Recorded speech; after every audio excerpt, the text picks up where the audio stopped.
ওসমান আলী হত্যা চেষ্টার ঘটনায় প্রধান আসামি ফয়সালের বাবা-মা গ্রেফতার। নরসিংদীর বিল থেকে হামলায় ব্যবহৃত অস্ত্র ও গুলি উদ্ধার। নির্বাচনে প্রার্থীদের নিরাপত্তা ঝুঁকি নেই দাবি স্বরাষ্ট্র উপদেষ্টার। আইন শৃঙ্খলা বাহিনীকে নিষ্ঠা ও সততার সঙ্গে কাজ করার আহ্বান।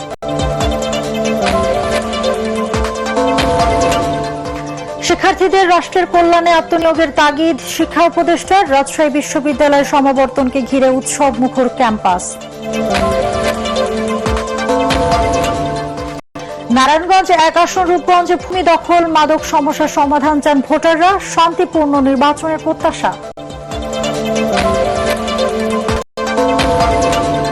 এবং উত্তরের জেলা পঞ্চগড়ে কয়েকদিন ধরে তীব্র শীত, সর্বনিম্ন তাপমাত্রা তেঁতুলিয়ায় ৯.৭ ডিগ্রি।